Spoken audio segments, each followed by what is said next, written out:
on Bears Banter tonight. My name's Bernard Muhammad. With me is Keith Flournoy, and also known as Plank. What's up? What's up, Q? How you doing? Hey, I'm doing good, man. Hey, tonight it's just me and you tonight. Guy's still at the gig, and Quick is Friday night when in the fall he's usually at high school football games, either refing the games or watching the ref the Make the game. right call quick. Okay. Yeah. And Jay is celebrating. I think he said his 29th anniversary with his lovely wife. Uh-huh. There you go. All right. My wife was just reminding me that our first trip to Jamaica was inspired by Jay and Keisha. They used to work together in the early 90s, and Jay had a picture on his desk with him and Keisha at the Don Rivers Fall. And I was like, hey, where y'all take that picture at? And he said, yeah, we know that we just come back for our honeymoon. That's Don's River Fall. And she said, oh, okay, we going to go there. Hey, I ain't mad at you. A whole bunch of people that follow a good idea is still a good idea. So that's all right.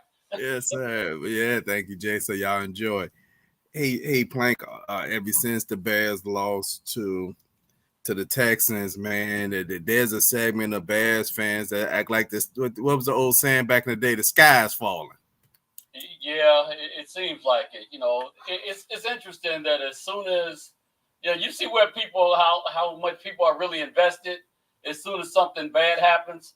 And in context of that, I wanted to kind of talk a little bit about C.J. Stroud, our opponent from last week. Okay. There was a couple big stories this week. They had C.J. Stroud mic'd up, and he was running around, and he gave Jalen Johnson some advice. Hey, you shouldn't be giving away your secrets because you ain't going to catch me with that. And Jalen Johnson just kind of looked at him like, okay. Then he started also after the game, again, 19-13 game, he started giving advice to Caleb Williams. Hey, don't take all those hits. First of all, that acts like he wanted to take the hits. I'm like, I'm not trying to get out there and get sacked all of these times. Then the other thing that started happening is C.J. Stroud's like, hey, you're a good quarterback, and you done made it in this league. My major problem with that, you don't have a peer being the person responsible for giving you advice. Mm-hmm. It's nothing wrong with him giving you encouragement. Hey, I think you did good. No, don't worry. Keep fighting hard. That kind of thing is okay. But once somebody that's in the same situation as you starts giving you advice, you're like, well, wait a minute. You haven't beaten me that bad. You ain't got all of these wins. As a matter of fact, last year, you and I were in the running for the Heisman. Year before last, you were in the running for the Heisman Trophy. I won it. You came in second, third, fourth, fifth, whatever. So how do you think you now in this position where you're superior to me? One of the little remembered things about C.J. Stroud, last year, his team started 1-6. Mm-hmm. So it wasn't like, they ended up, getting some momentum and being good at the end of the year. But it wasn't like C.J. Stroud came in his second game and he was just killing everybody. They didn't win any games either. So, It's just one of those interesting things to me. And I can see, I saw Caleb Williams kind of looking at him like, man, how you going to give me all these advice? You ain't doing much better than me. So let me get off my high horse. Hey, Blake, those some good points. I appreciate if a person want to give you some advice if you're struggling, but sometimes, that's if they want the advice, right? And people can't view it as you being arrogant if you don't want the advice, because it's a competitive sports. We all competitors, right? You had your routine. Like I think I mentioned it on the interview that we did with High School Football Legends. Hey, I knew I couldn't talk to you before a game, right? It wasn't personal. That was how you got ready for the game. Right. Some of us as competitors, we don't talk to the opponent. We ain't, we ain't shaking their hands. Right into that game over, and if we lose, we may not still shake their hand. That's the thing in professional sports. But I did think the thing that was weird was he started off with, like what you said, don't be taking all those hits. So that could kind of rub you wrong way. Like, what you mean? I ain't trying to get hit. Then the other thing was come here. Like, what you mean come here? So Right. I Right. think when people who are just saying, "Oh, Caleb, man," they not diagnosing that those could be trigger words for an individual. A person Yep. saying, "Come here," and like, well, what do you mean, "Come here"? I mean, I shook your hand. I'm about to go. You talking about come here? Right. We've seen so many quarterbacks or other players talk to each other, and they're actually whispering each other ear. Right. And it's up to that individual. And sometimes they say, "Hey, what did you say to him?" "Oh, it's between me and him. If he want to talk about it." Then sometimes other players say, "Hey, he just wished me luck," right? And then sometimes you say, "Man, I think he said more than that because he was there longer," right? Right. But I don't know. To me, he could be probably a great guy, but it could look like he was showing off a little bit because he was mic'd up. Well, the other thing is, he's got a vested interest in Justin Fields being successful, and he was, as an Ohio State quarterback, he was, kept talking about they need to do all of this stuff for Justin Fields. I don't know why y'all giving all of this preparation for a new quarterback. So when you really start thinking about it, C.J. Stroud did not have the best intentions in my opinion. And the other part of that really bothered me, to your point, Bernard, usually when quarterbacks end up talking after the game, if they talk at all, they'll get real close, whisper in the other guy ear, kind of say a couple quick things and go on about their way. That's not what he did. He was loud. He knew that he was mic'd up. He started talking loud enough. He said, "Hey, you're a good guy," and all this other stuff. And Caleb Williams kind of shook his hand and said, "Okay, you done just lost the game. You ain't got no talking to move." So he started trying to walk away. Then, "Hey, come back here. And he wanted everybody to hear him giving this person advice. So that comes from a place, as far as I'm concerned, as being disingenuous. Guy says it also depends on the relationship they already have as well. He may feel some kind of way as far as things went with Justin Fields. Guy, I agree with you 100%. So I had a problem with that whole narrative, and now all these people in the NFL trying to paint the picture of this quarterback Caleb Williams being somebody that you can't work with. Who said that you have to have a conversation with the guy you just played against? Yeah. But at the most part, there's been this narrative about Caleb Williams. I will say he's probably been one of the most vilified quarterbacks coming out of the draft, and not because people don't think he's good, but there's been other reasons, right? And I would say one of the major things I think is if he came out last year, it wouldn't have been as much talk. But I still say there's so many people nationally who are vested in wanting the Chicago Bears to be bad. And I if the Bears had not drafted him and Washington had drafted him, it'd probably be a whole different story. He's just going through rookie roles. Because if you look at Jalen Daniels, his stats are not too much different than it's not too much different than Caleb Williams. Right. So it's all just on perception. Hey, but I want to send a shout out to all those who out there watching. Hey, what's up to my brother Andre? I see he said go Bears. What's up, Andre? Oh man, hey. Hey, so the Bears coming up and they're about to play the Colts this week. And this is gonna be an interesting game playing. This is a team that can't really, at least they haven't shown it through 2 games, the ability to stop the run. I mean, team's been averaging about 200 yards on them rushing. They the 31st ranked team, 32nd ranked team as far as rush defense. So, traditionally you can run the ball against them, and they don't have DeForest Buckner, who is their basic run stopper. That's their 6'8" defensive tackle. This guy's been all pro a number of years. He's not playing in this game. And neither is Latu Latu, their rookie linebacker. He's got some injuries. So they had a bad run defense to begin with, and now you go into second and third team guys. Sometimes you can find a gem, but it doesn't bode well that they're going to be good at stopping the run this week either. Yeah, the Bears haven't proven that they can run the ball either. So we'll see who's the tallest midget. Yeah, the Bears have to exploit that. that their inability to stop the run and run downhill on them. And you know what? But that's what any opponent to me. When you play a team in any sport, one, you do try to do what you do good first. Yep. Whatever that is, you do that first. Then second, you're going to try to play on the weakness of whatever that opponent is. Okay, in this case, the Bears don't pretty much have identity yet, but you know the team you're playing, their identity is right now they can't stop the run. So what you got to do is pump the brakes on all the other stuff. Your quarterback is going to develop in time. You let them make a few plays, and if they can't stop the run, that's okay. You get. I'm looking at San Diego Chargers. They one of the teams that's running a lot.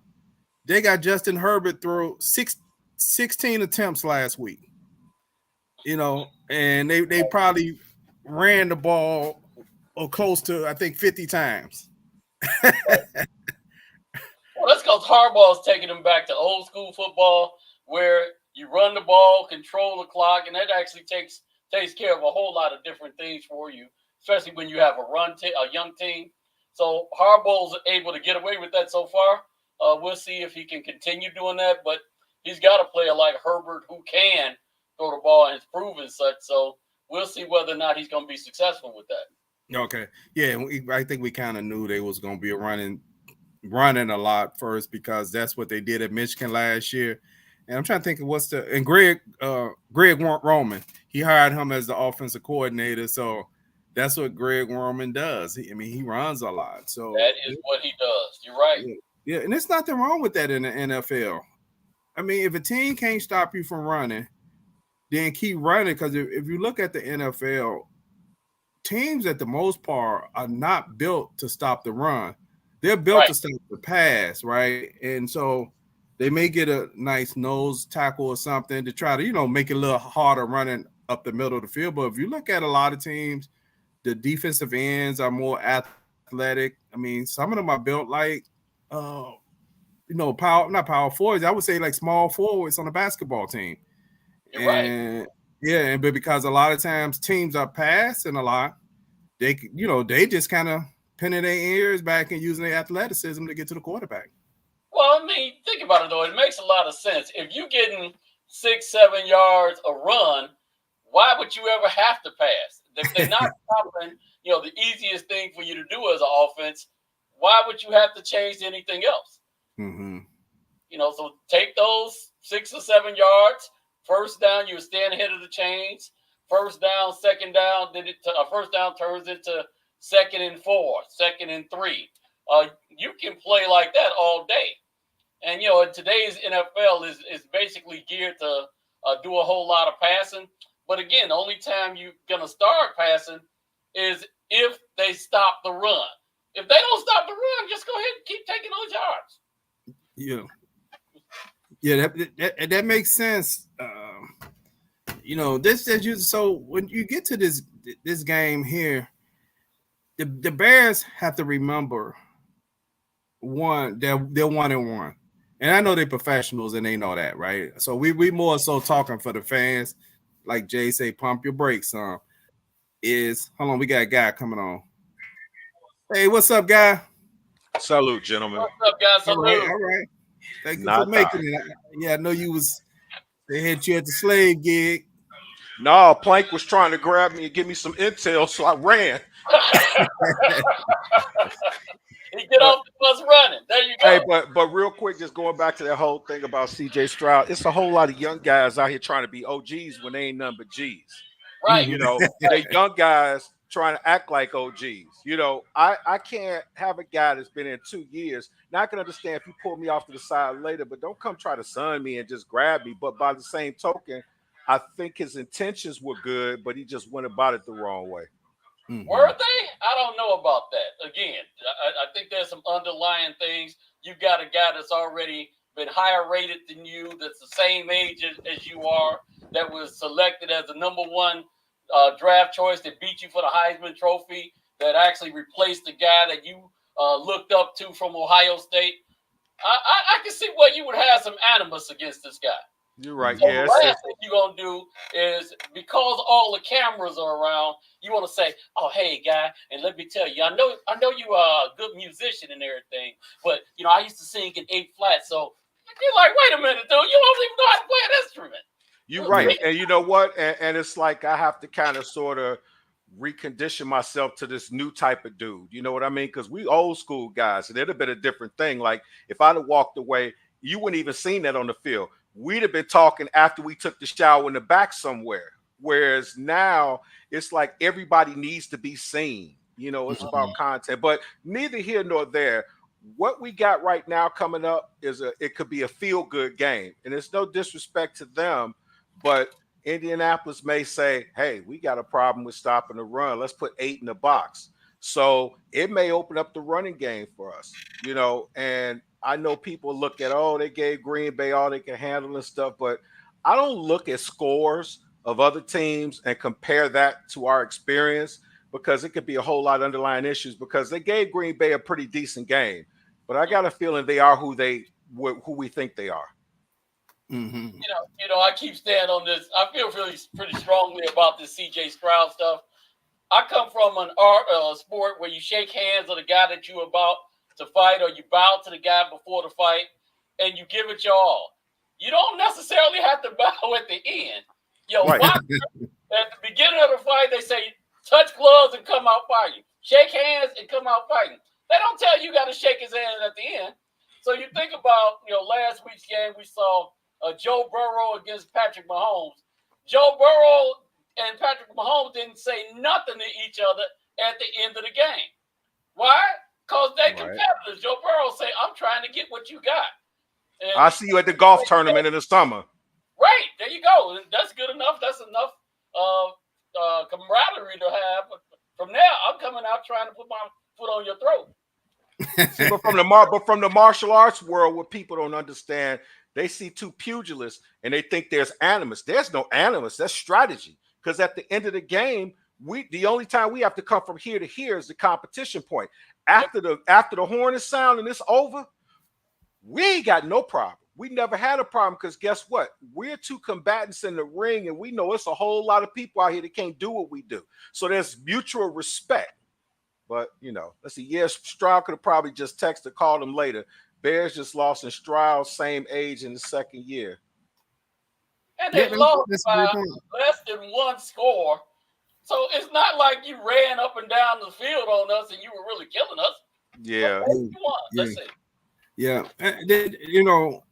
I know we kind of talking about that game, and we'll get to the game coming up, but we could recap a little bit on the game itself. I know as much as the fans are being emotional, or a segment of the fans being emotional about that game, like I said, if you dissect this game, there's a reason why the Bears had a chance to still win this at the end of the game, and it wasn't by no fluke. It wasn't because of, I'm just using the game before that. It's not because of Will Levis threw some interception that gave the Bears an opportunity. The Bears actually was stopping the Texans from moving the ball in the second half. The first half, both teams moved the ball, got yards, but still when it all came down to it, they only had one touchdown. Like the Bears had one touchdown, they just had more field goals. Right. And that's why on the show we did yesterday, or the 2-minute drill. Hey, for those who didn't watch the 2-minute drill, make sure you tune into it on YouTube and Facebook, where we broke down the quarterback play from Sunday. But anyway, I mentioned in that the 2-minute drill yesterday, that right before halftime, it wasn't that much time on the clock, maybe like less than 2 minutes. And Caleb Williams gets sacked and he's out of field goal range. But where he gets sacked at is a little bit about the 40-yard line. They ended up getting 20 yards, somewhere around 20 yards, somewhere like that. They kicked a 59-yard field goal. Yeah. And went into halftime, right, which kind of made a little difference in that game, right? Because if you think about it, you go into halftime on two sour notes. One, your quarterback got sacked and you got out of field goal range, and they kick a field goal that you think that, man, they might miss this, and they hit it.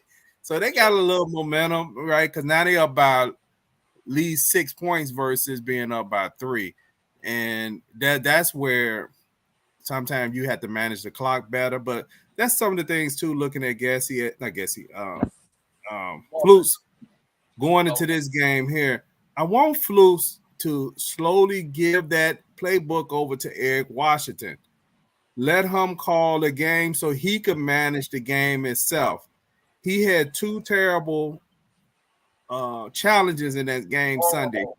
Right. Horrible challenges. And my guy didn't even get suspended yet. He hasn't. Not my guy. You talking the about dude the guy from that punched him in the face. They punched our guy Herbert in the face. Yeah, he was fined $11,000. Oh, really? That's it? Yeah. Oh, see. Mm-mm. Man, that's crazy, man. But yeah, man. But this is like I said, this is a feel-good game, man. I mean, we did everything. Our defense is 8th this year, and the unfortunate part about fans is fans get the shiny new toy and they expect it to be just as fast and as advertised. And when it don't run exactly the way it's supposed to from the get-go, now they didn't waste the money. I mean, it's a process, man. It's like, what has our identity been with the Chicago Bears for as long as we've been in existence? Our defense. Our defense is doing what they're supposed to do. We got to get our guy up there, stop having that center, have guys run through the A gap. And something else, I'm going to make an apology. I'm going to have to apologize to my guy, Tevin Jenkins. He didn't play great, but he was the highest ranked offensive lineman last week. And I'm looking at, he was, but it's like, you know what? It's like being the shortest midget on the bus, but still, though, at least if you get on your tippy toes, you can reach up and get the cheese off the counter. Mm-hmm. Yeah, it seemed like he's having some issue because he didn't practice, I think, most of the week. He has to find a way to stay healthy. I know he wanted to negotiate his contract in the offseason, but you can understand the Bears' reservation about that, right? Because it's always something, and we can't go. And what you're putting on tape right now is not in your favor at this point. But as far as offensive line, I saw something with Nate Davis today, but I didn't get a chance to read it. Yeah, he's injured, isn't he? This dude. Nate Davis has a groin injury. He somehow injured his groin even worse on Wednesday, so he may not be able to go. They brought up Mike Pryor. My thoughts on Nate Davis, there are at least 5 things that you can do that take zero talent. And this is why most of the Bears fans, in my opinion, are upset at Nate Davis. Being on time. Making an effort. Yep. Having a strong work ethic. Being coachable. And the last one I want to mention is being prepared. That doesn't take talent. That just means you invested. You're doing what the team is expecting of you. Nate Davis, he didn't do it last year.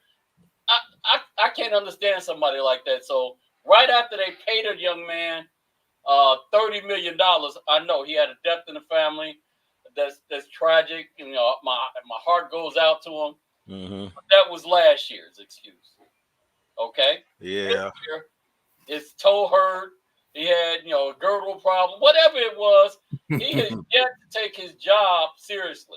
And for most people in Chicago that are kind of lunch bucket people that work hard and do all of that, we earn our money. We want to see the team that we are cheering for do the same thing. So that's my major problem with Nate Davis. But we have guys like that in the league. You know what? We got a guy just like that on our team, Jack Sanborn. He don't get a whole lot of tick, but when he come up in there, he's prepared. He don't complain. He knows his assignment. You're absolutely right. And what makes me angry is it's always guys that got so much talent that act like that. It's the dudes that don't have the talent. They know the playbook. They know what their assignments are. They make sure that they on time. They make sure they do extra time. It's unfortunate because him and like with Tevin Jenkins, injury situation, and he's got a contract year. If he gets injured again this year, I would be shocked if he's not with us next year. Yeah, I wouldn't be either. Bears Truth make a good point. This is an opportunity for Pryor. He said, Bears are pretty much done with Nate. I believe they will pivot eventually to the line, but Pryor got to get shot this weekend. Yeah, I agree. This is an opportunity for him, especially if you do a lot of running, right? So you get a good feeling, pushing off, because it's easy to run downhill. I ain't saying that it's easy to move those guys off the block, but it's easy to move down here. But I do think there is some confusion with the Bears line more than there are probably some ability issues too. But I think it's some of confusion with the blocking scheme that's going on, because it's a few times that you like, did you even know who you were supposed to block? Now, I'm going to point out with Nate Davis as we talking about him. There was this play where I'm assuming it was a zone blocking scheme, but you're still supposed to chip the guy in front of you. He whiffed on the guy in front of him. He got up the field, and he's, zone blocking. You block the guy, you go to the next guy and try to take him out, and you clear that zone for the back. He just kind of stick his arm out and just walk, kind of run right past that guy. Then he looks back at the tackle. Okay, that's enough. In the old school days, right, that the old coaches would have just gave, because they didn't have all to deal with all those cap casualties and all that, right? They would have just told you to go home, right? Yeah. Or at least you go home for a game or two, a fine or something. But sometimes you got to make an example of some guys like that, because sometimes they're bringing the morale down. Like in the regular workforce, you call that people, what you call them, quit and still working. People who are they're still doing the job, but they actually quit. Well, those people actually bring down the morale of the job, because they're just there. And you're like, man, why did they just get rid of that person, man? Just play the unemployment, fire them. They want them to quit. Let's just go and fire them. You ain't gonna die from the unemployment. Let them, they're just making everybody life miserable, It's the trust fund, baby, issue thing, era of football. I can remember at a time I used to see Torian, I see guys like that mess up. You see them grabbing face masks. We talking about star players that get on all here. It wasn't no puff up your chest. It's turn around and be better the next play. If you look at a guy the wrong way now, the first thing come out their mouth, how you gonna tell me what to do? Don't puff up to me. I make more money than you do. It's that attitude, man. But this is an era of people that talk about how they want to be treated like men, and when you treat them like men, they start crying. Yeah. Well, every generation since Plato and Socrates have thought that the next generation was going to be lesser than them. So I'm sure we think that the way we grew up was the way to do it.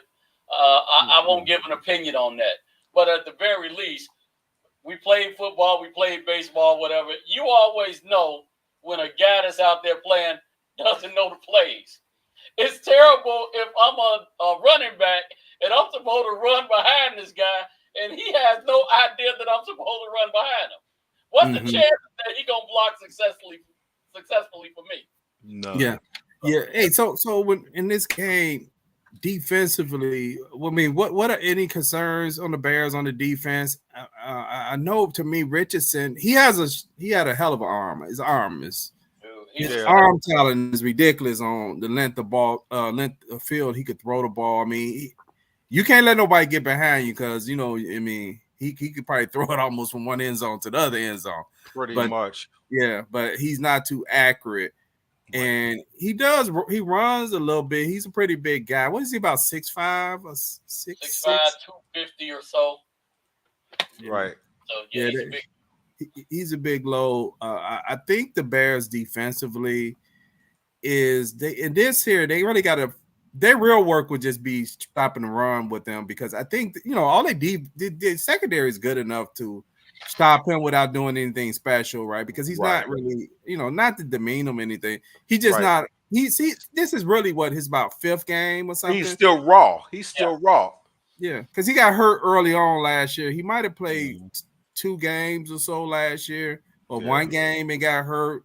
So he's still young in his development too. So it's a whole lot of stuff that if they pass a lot, that the Bears will be able to capitalize on some turnovers if he pass too much. So I would think that they're thinking the same thing as us. They want to try to run with us, manage the clock, and set up some play action and maybe some RPOs, Well, Richardson is a classic athlete versus quarterback. So he's strong, he's fast, he can throw the ball country mile. He can try to run over people. but he won't be able to pick you apart because we got that cover 2 defense. The cover 2 defense is basically built with the idea that you're going to bend, not break. So we'll give you the couple of outs and we'll give you the 8-yard gain and things like that. But the idea is over time, we'll end up being more successful in this defense than you are on offense. So Anthony Richardson, this guy, if you let a guy get behind you, he's going to throw it to you. And you might end up, being tied at 7, and this guy got 1 completed pass. Right.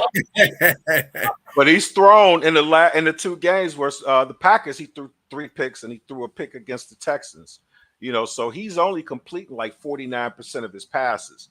And I think probably what it is just because their running game has been so bad and he's been forced into a situation. And like you said, he's a very athletic guy, but because he is raw, there's certain things that he will see once he gets acclimated to being an NFL quarterback that he's not able to pick up right now. So you might be able to kind of fool him into a couple coverages and things.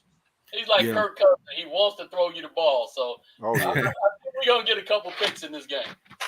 Yeah, because he doesn't have the experience to do it. And guy, you're right. That's why a lot of times when you look at a matrix about a quarterback, you gotta know what you're looking at because you can't really pick. Like for example, you just can't pick QBR and say, "Hey, these guys are better than these guys based off QBR," right? Or because you know what, that is so distorted sometimes about touchdowns.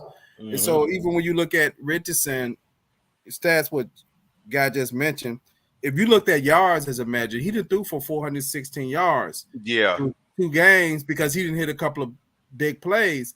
Yep. But that's roughly 26 completions.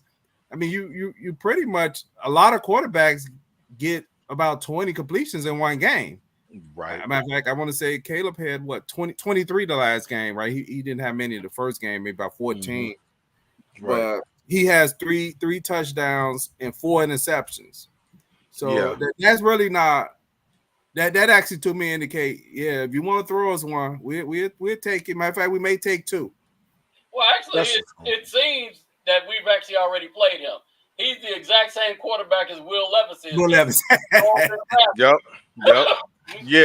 Yeah. But you know what? Also, too, you're 100% right, because a lot of times people tend to look at the stats and they'll look at his numbers and say they're low. The question you need to ask is, why are they so low? The first thing, the inclination the person say, because he's just missing passes. Well, one, if you look at their running game has been atrocious. So now he's been forced into pass situations. He's been hit with blitzes. He's been expected to complete passes. He's been expected to throw and do all these things. And with all that said, and we all know if the running game ain't in and you throwing and they're covering receivers, unless you like a Brady or that other guy over with the Jets, you probably gonna have some problems. But you're so right about that, man.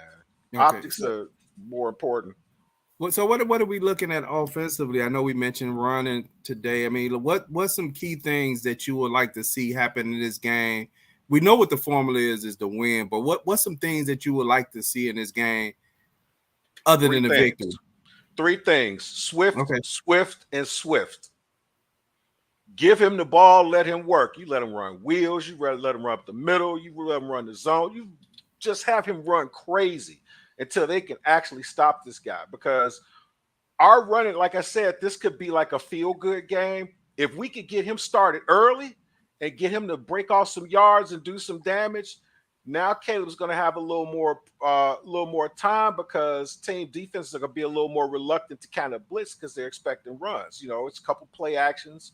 And most importantly, man, we got to shore up that middle big time, because I'm looking and like all the pressures from up the A, man, and it's like almost like they're uncontested.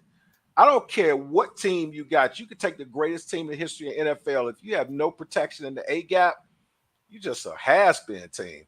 Mm-hmm. Yeah, to answer your question, Bernard, I think what we need to do is run the ball. Again, first thing we need to do is establish an identity. They had a couple of conferences with Shane Waldron, and even he said, okay, we got to get an identity. I've messed up, and I wasn't making it the plays easy enough for our offense to get easy yards. I think the X factor, in my opinion, of this game, we already got this guy on the bench, Roschon Johnson. He runs hard. He blocks. He can catch the ball. He's kind of a tough inside runner. We got to remember what Shane Waldron put in was an inside zone blocking scheme. Mm-hmm. So it's a little bit harder for you to transition from the offensive scheme from last year with Getsy, the last couple of years with Getsy, to this scheme. So you need a running back that's physical, that can do interior runs. Currently, Swift would be good on an exterior run or running outside the tackles. I don't think Swift is really a bang guy. I think we start out hitting with Johnson, hammering him up the middle, and then maybe the third or fourth quarter we start going to Swift and Herbert because you loosen things up, and the speed guy can get you at that point. That's a good call, man. Yeah, that's a good call. I think, I agree with Bears Truth 9 that he said that the Bears need to run the ball downhill. And like he's talking about blocking scheme, just run the ball downhill. And I do want to see a heavy doses of Roschon Johnson. And I'm going to say Herbert. I believe Travis Homer. He's hurt. May be out. He may be out. Is he out? He hurt his finger. Okay, yeah, he hurt his You need fingers. Everybody out here ain't Rodney Lott to just cut off a finger. He can't play. Yeah. You're a ball carrier. So a finger actually is important. You're a running back, and he's looking to block. So I'm assuming he might hurt his finger blocking because the Bears is using him a lot for blocking. So that could happen. But this is opportunity for I think. Man, I hate to say his name. This opportunity for Velas. Velas, I think, is going to be active for this game. I'm not ready to start believing in him again, man. I'm sorry. I'm not either. But the weird thing about him, though, man, is when he's running as a running back, he looks pretty good. It's just don't kick a ball to him. It's weird. Faith in him to see him just throw the ball to the other guys. I don't think Velus Jones at this point has actually recovered any of the fumbles that he's lost. That's but I was late because I went to Kroger's and got a couple of them applications. I'm thinking about sending them one or two. Yeah. You know what? If you do run him, if you get a nice block going, the interesting thing is he might break a long one because he's an outside runner, but he's getting his body square to the line, and he's kind of like running fast, where a Swift is kind of like your seasoned running back who's waiting and he's looking for it and he's trying to juke and he's waiting for the blocking the form. See, Vallis really doesn't have enough information as a running back to realize that's what you need to do. And it may work in his favor, right?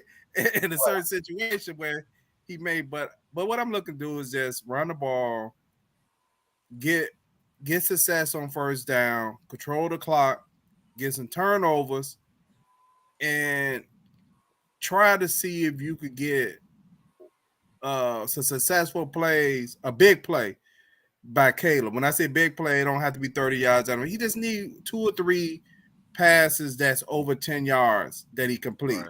Yeah. But set that up from the run game because you know what? It'll just build the other guy's confidence. I don't know how much his confidence made me need to build because I think he's confident. I mean, he's just probably cocky enough to say, I know I'm going to hit it. But I think it also settles the other guys down, right? Because all of them have been hearing their own press. And I think they all are pressing. They all want to make that play. And they all haven't did. And I think one of them, if DJ catch that 25-yard pass, he probably like, man, finally got one. Doomsday, if he catch that ball where he's running up under, I finally got one.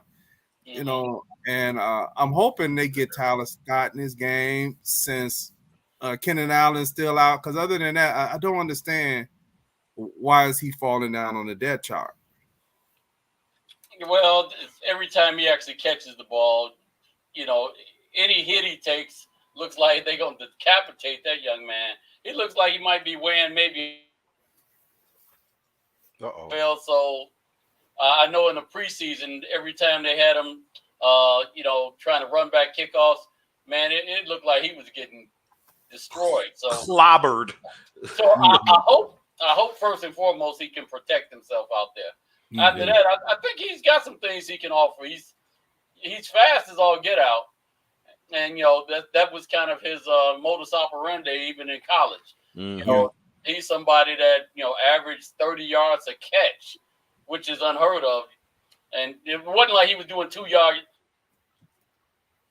right, the 60 yards. He'd get off, and his biggest issue is actually catching the ball.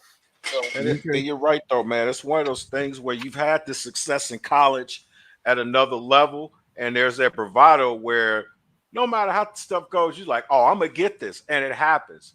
And then you go through the pros where it's much faster, and you go through a more of an extended time where the success is not there. All it takes sometimes is just one play to reset everything, man. And I'm just hoping that's right for him, man. He's talented. He's very talented. Yeah, see, Bears Truth said that he was working with the receivers. Yeah, I heard that this week. Hey, before we get to the predictions today, y'all want to do a 2 for 2? 2 for 2 will be your top 2 teams and your bottom 2 teams. You know what? I'm looking at this right now. I would say my top 2 teams would be Buffalo as of now, right? That don't mean all season. And believe it or not, right now I'm gonna say New Orleans. My bottom 2 teams, man, right now I'm gonna have to go with one of them. Gonna be the Bengals. I think they kind of tail spinning right now, and I'm just looking at this. And it's gonna have to be Carolina. I just don't see Carolina winning more than 3 or 4 games unless Andy Dalton is able to pull it off. I know he can start. You know what? I'm gonna go a little bit against the grain. My top 2 teams are the Jets and the Who Dat. Okay. My bottom 2 teams are Jacksonville and the Broncos. Okay. Well, you know what? I'm going to go in a different direction. Instead of the top or bottom 2 teams, I'm going to talk about the games, the top 2 games that I want to see this weekend. Well, the top 3. The Bears are always the first game I want to see. But I think it's going to be a great game seeing Houston against Minnesota. So I'm looking forward to watching that. Let's see, how much Houston takes from that big win, that they had last week against the Bears, and whether or not they can transition there. That second game that I'd actually like to see is Philadelphia and New Orleans. New Orleans, yep. New Orleans has been putting some points up on people, but they've been doing it with the run game, and you are not going to run the ball like that against Philadelphia. Jalen Carter, we can say what we want to say about that, but you ain't seeing nobody mauling this guy in the run game. He like Ndamukong Suh. So that's what I like. I got good games. Yeah, that's going to be a good, interesting game, Plank, with that, because I'm still trying to figure out who is Philadelphia, right? Right. So are they? Yeah. I don't know. That's an interesting team because they almost seem like they're regressing at some point, even though they started out hot last year. Then they went cold late in the season. And what are they, 1-1 right now? I'm sorry, I didn't even look at their record. I forgot to tell you the 2 worst teams, which I'm going to look forward to watching. Baltimore versus Dallas. Baltimore is 0-2. I can't wait to see that. Playing against a 1-1 Dallas. So both of these are teams that get all of the hype that people are always talking about how great they're going to be. It's going to be really interesting to see them play each other. So you think Baltimore is going to come out of that game 0-3, or Dallas is going to come out of that game 1-2? So I'm looking forward to seeing that game just so we can really see who's invested. And you know what? I'm sorry, Bernard. Go ahead. I was going to say, the interesting thing, if Baltimore starts out 0-3, one of Baltimore's issues have been in their conference is some reason the Steelers always beat them, right? They always seem to lose to the Steelers, and if the Steelers get a roll going and Baltimore losing some games like this and start off, this may be one of those things where, where you say teams either making the Super Bowl or they're in that, that Super Bowl losers thing, right? Or the team that lose in the championship game where you're like, they I know in this case they lost to the Chiefs in the AFC Championship, but are they gonna have the after effects of that kind of loss right? Because they seem like they did all the right things, right? Okay, now they brought in a running back, but then they're not really doing anything. Right. Hey, you know what? Here's two things about the Steelers that's interesting. If you look at the way their offense has always been, look at Ben Roethlisberger. He never really had like lights out numbers. He'll go like 25 for 29 for about 212 yards. And they had a great running game. And I'm not saying that he didn't have the ability to, because he did have games. We had crazy games. But for the most part, he'd hold the ball for like 15 seconds. He would get like 200 something yards. And right now, what we're seeing the Pittsburgh team, it's the same thing. Justin Fields doesn't have a whole lot of yards thrown, but he's like those little short, choppy plays. We're going to see if that can continue. Are they going to be able to be okay with him there or whatever? But back to what you were saying about Philly, you know what? Philly is who they say they are. They work. They've always been that team where they'll let teams that they supposed to beat stay in there and they like toy with them, and at the end say boom. Because this last game, if Saquon catches that pass, they win. But see, now the difference being is a whole lot of teams around here now got momentum. They going up there and they're not scared of Philly no more. And it's more pressure. And now drive, and it could be the difference between them getting mad and turned around or them doing the same old same, letting guys hang around. But this year, those same has-beens are beating them. You know, we'll see. Yeah, before I forget, Baba GD, I hope you're doing okay. I just thought about you when we were talking about Pittsburgh. I know he had some health issues. I'm looking forward to seeing you back at 100%. Pittsburgh plays against the Chargers this week. That's going to be an interesting dichotomy because Pittsburgh is basically a run, don't make any mistakes offense versus a stop the run defense. Yeah. Paul wants to run. I don't think he's going to be able to run like that on Pittsburgh. So I'm looking forward to seeing that game too. Yeah. Yeah, you know that is going to be an interesting game. And when I looked at the game, for example, where the Steelers played, who they played this week? That was I can't remember what Denver. They played Denver. Oh, yeah. Okay, Denver defensive objective to me in that game was to rattle Justin Fields. That was really their objective. What they did was they put six-man front constantly through the game, and Pittsburgh just went max protect basically whenever they passed, and they had two-man routes a lot of times because they were just sending so many people, and then they just kind of ran the ball. Pittsburgh ran a lot as well. Okay, the interesting thing is the Chargers don't have to do that because they have Mack and Bosa. For the pass game, and they both can kind of get there for the run. So I could see them on the other side saying we don't have to put a six-man front. Right. We're gonna make you feel like you could pass because we believe we could force Justin Fields into mistakes. You know, where wanted to do it by show of a bunch of people blitzing. But when you put six men like that, if they don't get there, because really Pittsburgh line is bad. Pittsburgh has a bad line. So yeah.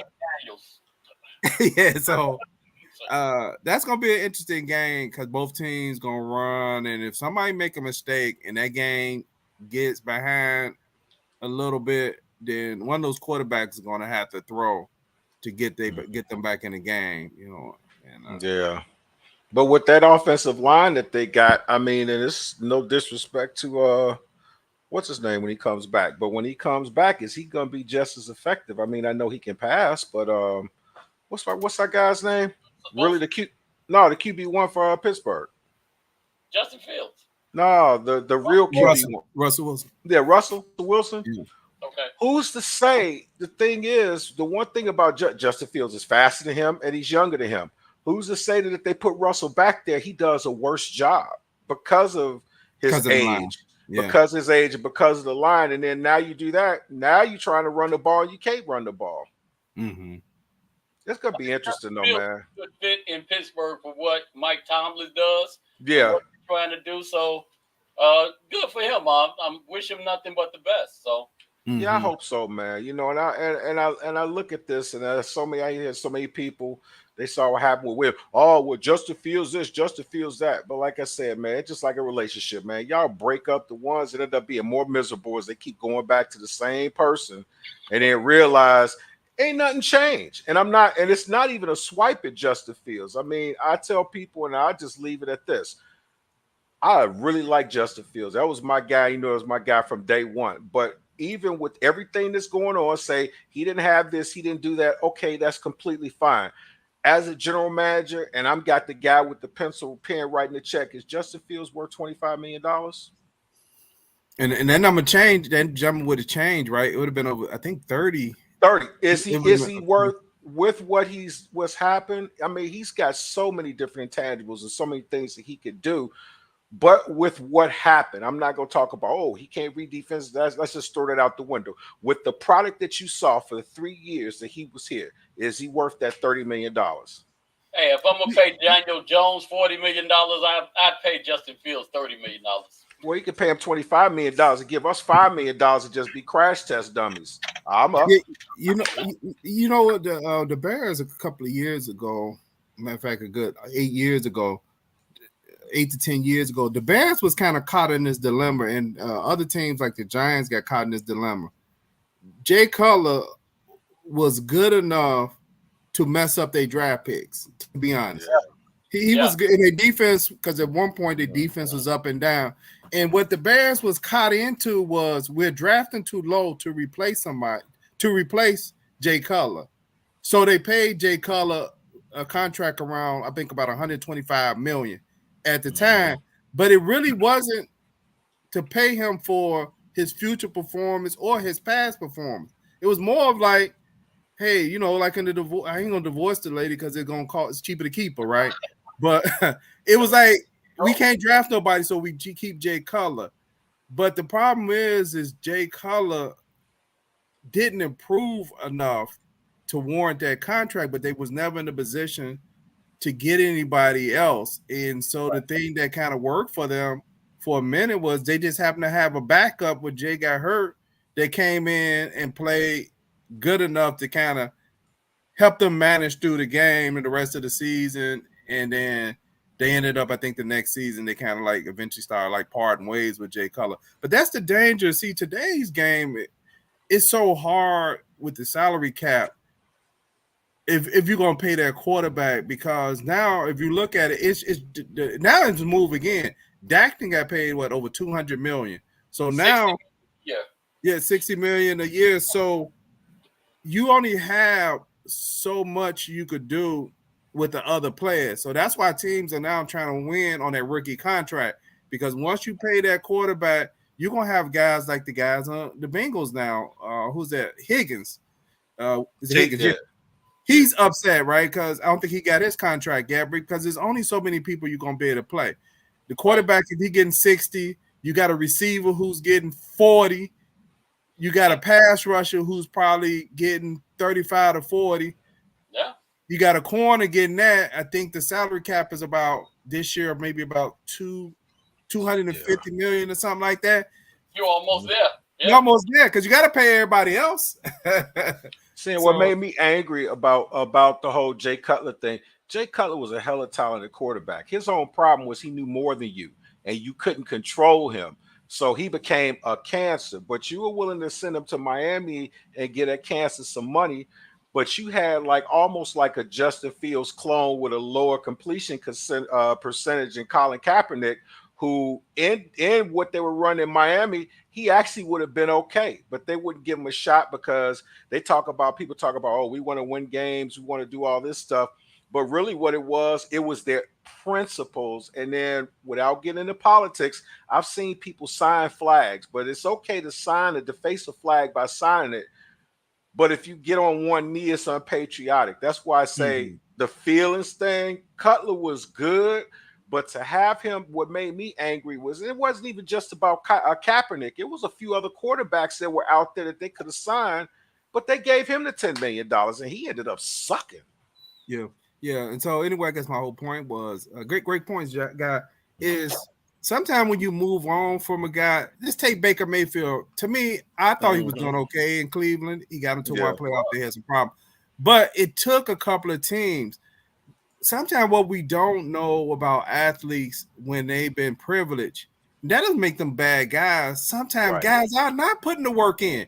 And sometimes when they the hot shot guy around, like you talking about color was or whatever, they're not putting in the work. And now sometimes this is the first time they facing adversity. Somebody actually told them that they're not good at that sport, and they're going to move on.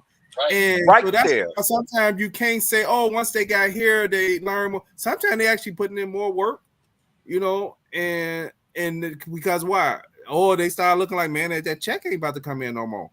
I need to pay this attention. I can't just, you know, in the off season, I can't blow the off season off. I got to put in the work now. So that's why sometimes I don't really take a lot into if a guy goes somewhere else, regardless of what position, and they do better. I only could go by what they did when they was with you. You know, it's just like, hey, dating you know, hey, it may be your girlfriend and it didn't work out.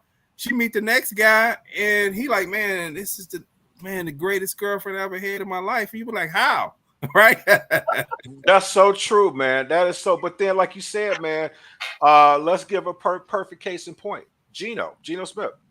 Geno Smith lasted. He goes to Seattle and has a career year. He was ready to get prepared. He didn't have enough of it. He didn't have an ego to where he was okay with sitting down, knowing there was some things he needed to correct. They brought Shane in. Totally did his career right because he had the right attitude and he had the propensity to practice and the propensity to learn. There's so many talented guys out here who could be just like Geno Smith, but because they know more than you. Oh, I was the guy in college and you can't tell me that. I got an application for Kroger for them too. Hey, y'all ready for the scores of the game? Let's do it. Okay, let's get it going. Who want to start off? I'll start off. Okay. I got, you know, I'm always trying to do something positive. 2-0. Optimism costs the same amount. So I got the Bears winning 28, the Colts 20. Okay, 28-20. I had the Bears winning 16-12. I had them getting one touchdown and what would that be? Three field goals? Yeah, something like that. Yeah. So I have the Colts getting no touchdown. I just got them kicking a bunch of field goals. I got them 27-20, but I got the defense clowning. I like that defensive score. Okay. So the 27, they could get a touchdown or two or a field goal block. I just think, like I said, and it's no disrespect to the Colts, but from what I've seen with them, this could be a feel-good game for them. They could probably take all them little shiny toys that they got and kind of figure some stuff out. This would be a good opportunity for them to do that. Okay. Hey, just a recap. I didn't write it down. Plank, you said what, 27-20? 28-20. 28-20. I had 16-12. What you had, guy? I think I had 27-20. 27-20. Okay. Hey, you know what? I thank everybody for watching it tonight. Hey, that's a great point, Bears. Yeah. Hit the subscribe button, but that's a great point. Team infrastructure is so important to a quarterback development and where they at that time, right? Because, I mean, I don't want to stray too far into this. Sometimes when you give up players to get a player and you got a bad team, I realize in recent years, that's the worst thing you could do. If you're a real bad team and you don't have a good infrastructure in place, the odds are you giving up players and now you just sacrifice future first-round picks. So now you don't have people that can help that person. And then the odds are, if you look at this trend that's going on, those coaches, unless they just got hired with that quarterback, they probably get fired or the offensive coordinator get fired. And then now these quarterbacks are in a second year with a second coordinator or a second coach.